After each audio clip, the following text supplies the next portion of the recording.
time, weather, and always glass.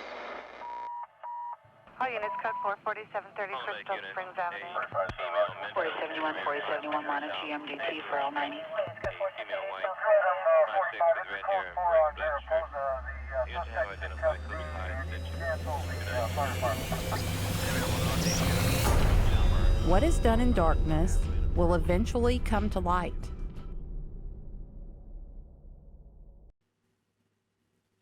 Have you seen the latest desperate plea for validation and support from Walker County Sheriff Nick Smith?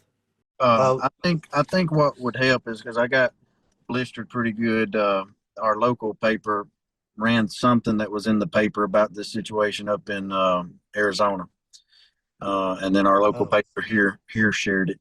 And I think that it would do some good for an article or something from somewhere else, given another perspective that that I can't really say right now.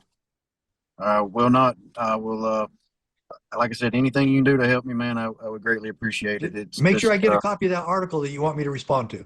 Yeah, I'll get it to you, buddy. I appreciate it. I'm Michael Fleming, former Marine and private investigator, and contributor to Secret's True Crime Podcast. Today, I'll be talking about a recent interview where Sheriff Nick Smith talks about the 6 indictments against him.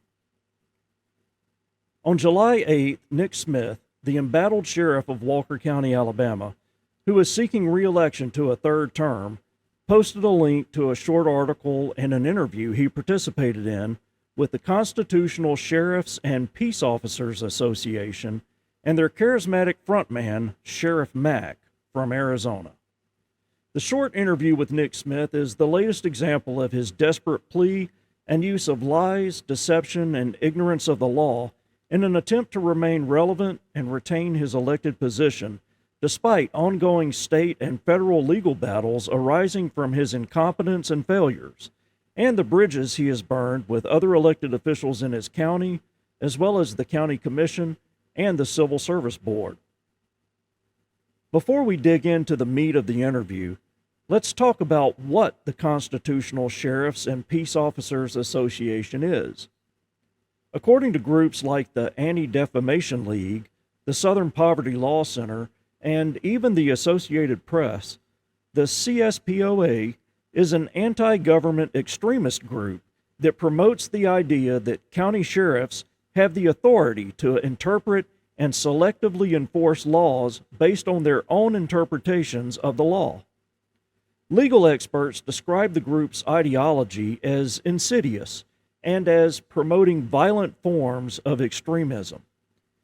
They teach that elected sheriffs must protect the citizens from the overreach of an out-of-control federal government, and they weasel their way into law enforcement agencies by offering questionable training and by inserting themselves into situations where, like Nick Smith, sheriffs stand accused of breaking the very laws they are sworn and paid to uphold. If you click the link in the article that Nick Smith shared, or you play the video of the interview, you get an immediate feel for what this organization represents via the numerous ads and mentions of 5G, EMF dangers, buying gold rather than trusting your financial future to traditional savings and investments, and stockpiling shelf-stable foods for the coming apocalypse. While I don't necessarily argue against some of those, I'm immediately turned off by those who exploit current events and waning trust and confidence in the government to sell something. I think the right reaction to those things is to learn to become more self-sufficient and less dependent on government or corporate handouts. But I digress. The video opens with some back and forth between the host and Sheriff Mack as they wait for Nick Smith to join the interview. Sheriff Mack is a former certified law enforcement officer in Utah and Arizona, and he served 8 years as a county sheriff in Arizona. Listen to what he has to say about the role and responsibility of a sheriff. So when they say the sheriff has to do the will of the people, no, he has to serve the people and he has to listen to the people But if the people ask him to do something that's outside the Constitution, he has to say no. He has to refuse that. And because that's what he promised to do when he took his job. If by will of the people, he means what the voters tell him to do or the platform and policies that he was elected to support, that should set the tone for this entire interview. But in context, it seems he means that if the laws passed conflict with the Constitution, the sheriff has to refuse to enforce them. The problem that I and most law professors have with that is that the sheriff isn't elected or empowered to make a legal interpretation of the constitutionality of law. This is where he started to lose me, despite my effort to accept that maybe a former sheriff from Arizona's opinion is worth listening to. He fails to recognize that the oath of office taken by sheriffs in Alabama requires that they uphold and defend the Constitution of both the United States and the state of Alabama. He says over and over again that the boss of the sheriff is the people of the county as opposed to the laws or the legally appointed agencies that ensure the laws are applied and followed in their respective areas. Oversight measures that are enacted by representatives that are also elected by the people and have not been struck down as unconstitutional by the court. I have to wonder if he thinks state agencies that set and enforce standards for doctors, nurses, cosmetologists, or plumbers have no legal right to do what state law charges them with doing either. Sheriff Mack doesn't seem to think law enforcement officers need to meet certain requirements or meet defined standards, and that the people should just trust that someone wanting to be a cop is ethically, morally, and academically and physically capable of upholding laws that don't actually apply to them once they put a badge on. After some technical difficulties, Nick Smith joined the interview, sitting in a vehicle with a very unflattering angle from his phone camera. Sheriff Mack has some dialogue with Nick, mostly to promote his own ideology, but also to get Nick talking about things in Alabama. It starts becoming clear that Nick has already had some dialogue with them, and not all of the relevant facts have been relayed. At one point, Sheriff Mack asks if, like Arizona, the only requirement to run for sheriff in Alabama is being a registered voter. Nick says it is, which isn't entirely true since several counties in the state have enacted their own qualifications for the office of sheriff, some of which require the sheriff be a certified law enforcement officer according to state law and the requirements of the Alabama Peace Officer Standards and Training Commission, or APOST-C. That's something that Sheriff Mack makes clear he is against, and he states it violates the desires of the voters that elected the sheriff. That's a logical fallacy, though, since those are local laws enacted by other duly elected public officials. In other words, the people voted to give lawmaking authority to those officials. Therefore, the laws they pass are, or at least should be, representative of what the public wants. It's the sheriff's duty to uphold and enforce those laws unless and until a court of law, not a sheriff, determines that they violate the Constitution. That's how our government works. That's almost like a medical doctor with an alcohol addiction getting arrested for DUI. The doctor would be able to argue that the legal blood alcohol limit is too low for someone with his tolerance level, and therefore not indicative of impairment, and the doctor has the medical training and experience to back that argument up, where the sheriff doesn't need education or experience, just a voter registration card. Sheriff Mack then asked Nick to explain how APOST is trying to run his office and run him out of business. Nick responds that he is in an election cycle at the moment, so there are a lot of politics, and the district attorney is supporting his longtime friend, the Jasper police chief, who is running against Nick. Nick says that APOST is trying to make this massive grab statewide and talks about the 6 misdemeanor charges against him and how the law has already changed and those same charges would be felonies after October 1st of this year. Nick presents that as evidence of APOST making a power grab, But again, that state law was proposed, voted on, and signed into law by duly elected officials, not a post. And they represent the desires of the people of Alabama. And Nick Smith is obligated by duty and statute to uphold those laws, even if he disagrees with them. Nick talks about how long the fight against his charges could go on, stating that he thinks he has a good defense to the charges, but believes the case could make it to the federal Supreme Court level. By his own words, Nick seems to think that if he successfully defends himself against the charges and is found not guilty, the state can appeal that decision. My attorneys, and we feel confident that we're going to win this thing just because of the constitutional powers that the sheriff has. That, this will probably make it all the way to the Supreme Court before it's over. State Supreme Court or U.S. Supreme Court? I think it'd make it to the U.S. Supreme Court. Well, that's going to take a long time, isn't it? Like When I went to the Supreme Court, it took 3.5 years. It ain't going to be nothing overnight, for sure. No.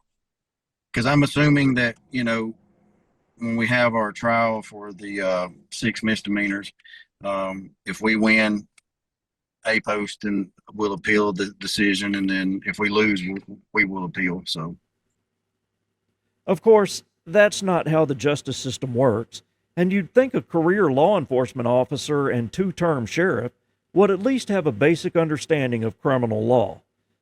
Appeals only apply to defendants that are convicted. An appeal by the prosecution after the accused is found not guilty would amount to double jeopardy. Nick also seems to think that A-Post is who has charged him, which also isn't the case.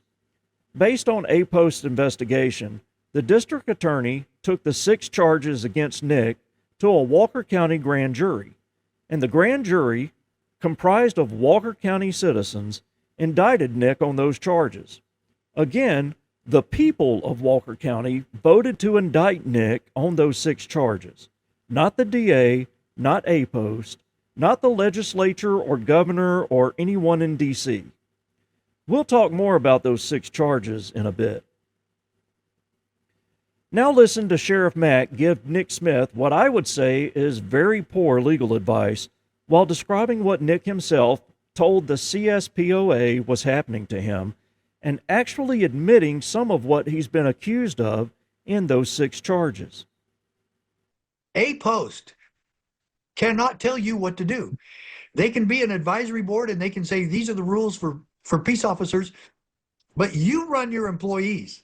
And I guess what happened, what you were trying to explain to me, is that you had one of your jailers actually drive a patrol car to go place it in a strategic place to slow people down driving, or to warn people that there was a cop at a local school so that they would be careful, and that anyone with a criminal intent to go to a school believes that there's a cop there, correct?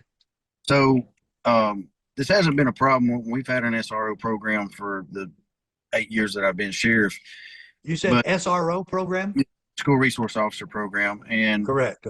So, which hasn't never been a problem, but come this last October, the county commission cut our budget, and they cut me from 104 employees down to 85 employees. So all of our SROs are APO certified, but what was happening and what they've charged me with is when those SROs called in sick and had the flu or was out, so it was very rare occasions, but we would tell the jail staff, somebody in the jail, to take a patrol car, park it in front of the school, and provide security and call us if there was a problem. Right. And so that's what they've charged me with, is saying that I have appointed people as an SRO that doesn't meet the APO standards.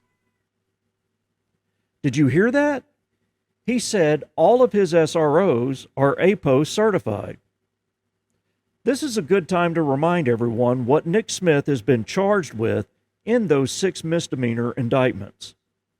Nick Smith was indicted for violating the Article of Standards for employing law enforcement officers, once each for employing Danny Alexander, Jeffrey Sparks, Sam Bennett, Gregory Shane Harrison, Justin Kelly, and Andrew Neves McDonald.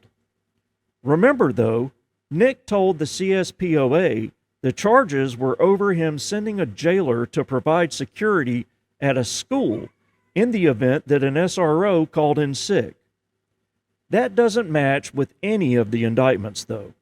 The closest one of those charges comes to matching what Nick told the CSPOA is the case of Justin Kelly, who he employed as a jailer but was working as a deputy sheriff according to the indictment and described by the sheriff's office as a narcotics investigator in an April 2024 post on the department's Facebook page.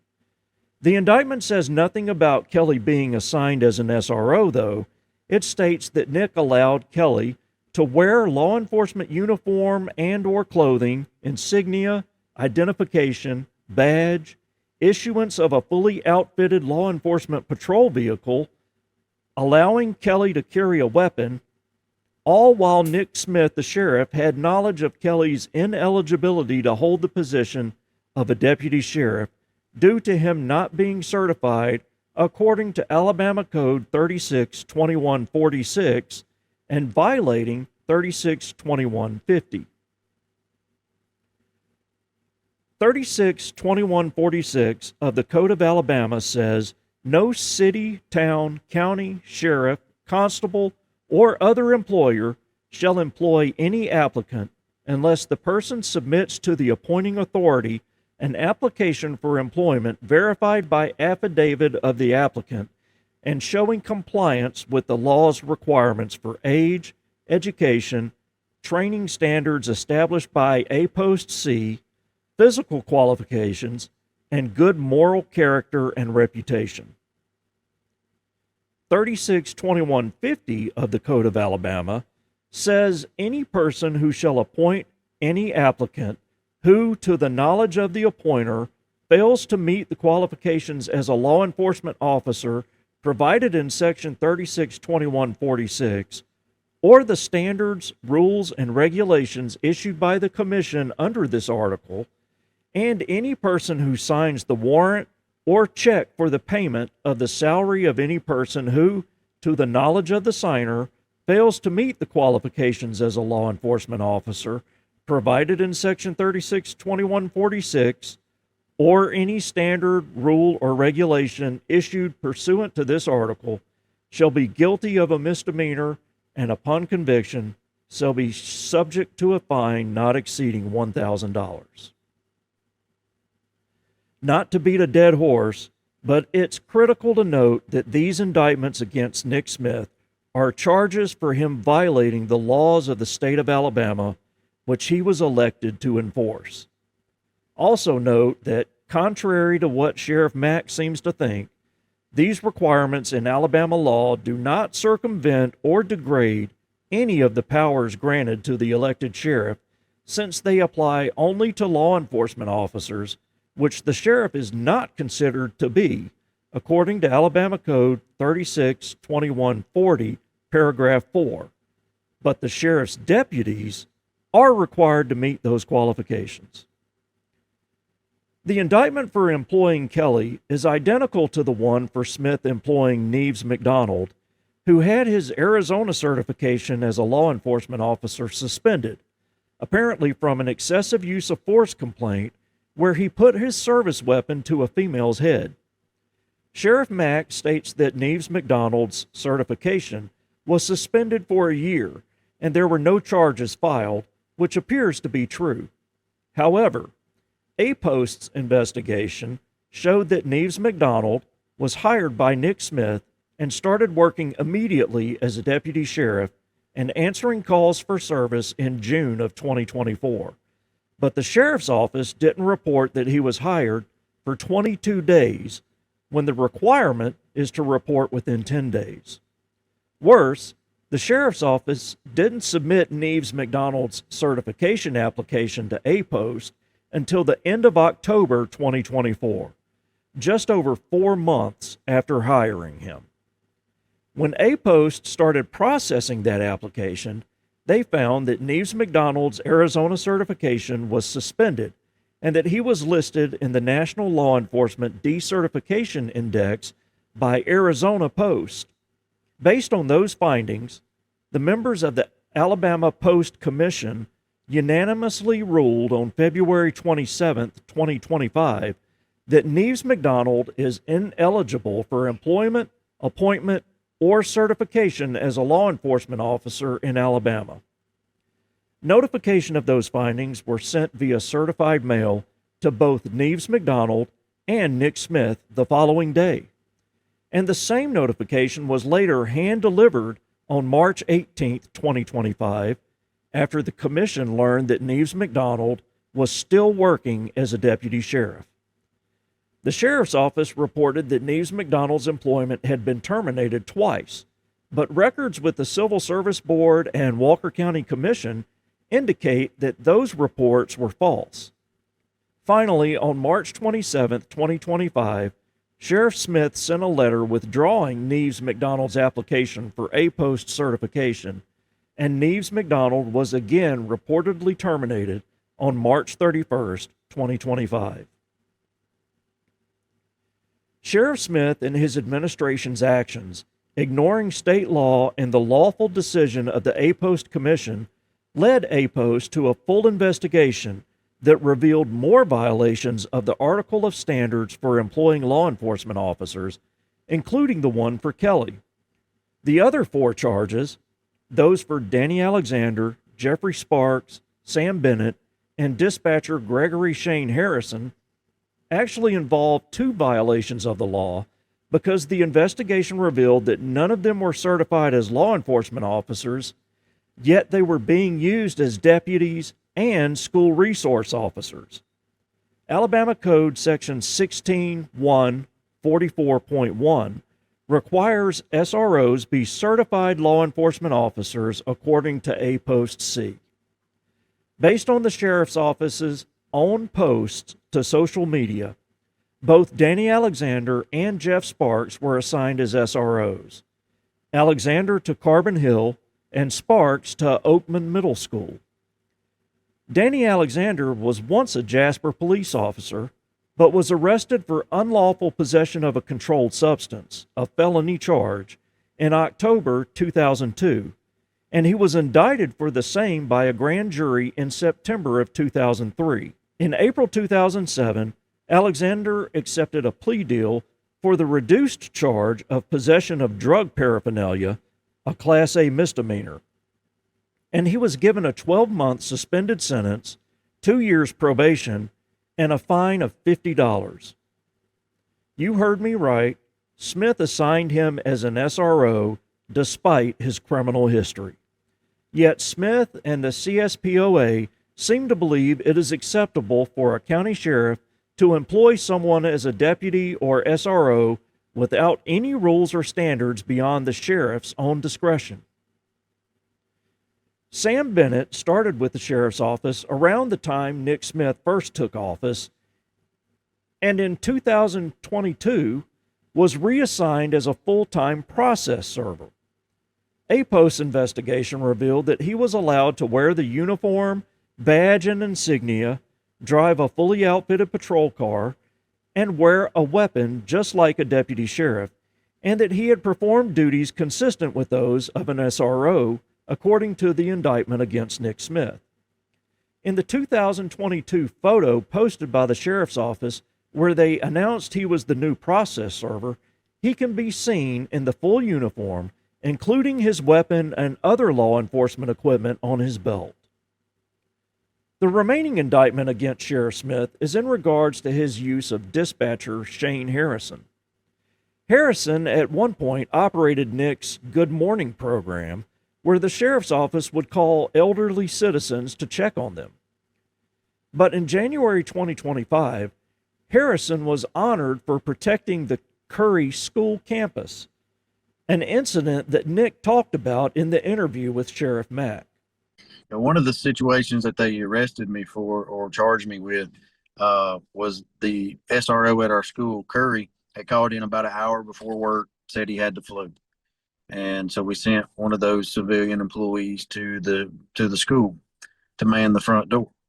Well, while he is there, a drunk parent shows up and starts trying to knock the windows out of the school. And he was able to intervene, and the school board stands behind us 100%. They're 100% behind us. They even, give this guy an award for school safety. We've had some of our SROs get Wonderful. nationally recognized. Again, the indictment states that Harrison is not certified by APOST as a law enforcement officer and therefore cannot act as an SRO. This is where the tone and content of this interview really bother me. The final 5 to 10 minutes of the interview, they discuss how they believe certification bodies like APOST overreach and are a cumbersome bureaucracy. And I don't know why they start thinking these are citizens become police officers. And I don't believe there's really a lot of magic to the certification. It takes somebody who, one, got common sense, and two, is just not going to be stupid and overplay the power of his badge. But there's nothing magic. I don't know if you disagree with me here. You can if you want to, but there's nothing magical about certification. You learn some of the law, and you learn how to handcuff somebody, and you learn how to deal with high-speed pursuits. But how many officers in this country who are certified as peace officers and gone through the police academies, how many of them get washed out or do commit crimes or chase after women or have affairs on duty and blah, blah, blah? It doesn't stop that, and it doesn't stop the liability, and that seems to be the biggest thing they're usually concerned about. What's your response to that? I've got people that aren't certified that would make better deputies than some of the ones I do that are certified. Exactly. And I believe that a good FTO and on the job training is just as viable as a APOST certification, because it's really just a formality. You're not really learning anything until you get out into the field and actually get some hands-on experience. Like you said, you're just learning some laws, and they're making sure that you can pass a bare minimum, physical, right, some kind of physical training. Sheriff Mack goes on to talk about what he sees as futility in requiring someone pass physical fitness and height weight standards to graduate a law enforcement academy. But once they graduate, they can get lazy and get out of shape to the point that they no longer meet those standards, and the post commissions don't do anything about that. But wouldn't continued enforcement of those standards fall on the supervisors or the chief law enforcement officer at the agency they work for? Or are they expecting the post commission come into their department and enforce those things for them, which would amount to the very thing Sheriff Mack and Sheriff Smith are accusing APOST of doing, trying to run Nick Smith's department? Their own arguments don't make sense. When I was on active duty, the Marine Corps had some pretty strict physical fitness and height weight standards documented in Marine Corps orders from headquarters. To graduate boot camp and earn the title Marine, you had to meet those requirements. But your drill instructor or the commandant of the Marine Corps didn't follow you around your entire career, making sure you didn't fall out of standards. That's a function of the small unit leaders to make sure those standards were maintained. But as I've stated before, Nick Smith fails every test and tenement of leadership that I know. So it's no surprise to me he doesn't understand leadership any more than he understands the law he is supposed to enforce. I think the event with Shane Harrison illustrates very well why we need standards and training requirements and state-level oversight of those that are placed into law enforcement roles to protect and serve the public, and especially those trusted with the safety and security of our school-age children. Shane Harrison was honored for what happened at Curry, but the reality of that honor is that he, Smith, and the county got lucky that day. No matter how lax Sheriff Mack or Smith feel peace officer training and standards are, the fact remains that Harrison had none of that. Maybe he is qualified on a weapon. Maybe he's had active shooter training. But does he know the law in Alabama? Does he understand the rules of engagement and justification for the use of force? Is he trained in de-escalation techniques? Has he undergone any law enforcement ethics training? I don't know the answers to those questions, but I'd say it's safe to assume the answer is no. Would Harrison meet the physical standards for law enforcement officers in Alabama? My personal assessment is probably not. Does he have authority to lawfully arrest someone? Nope. Hopefully you see my point. That whole situation could have gone south very quickly.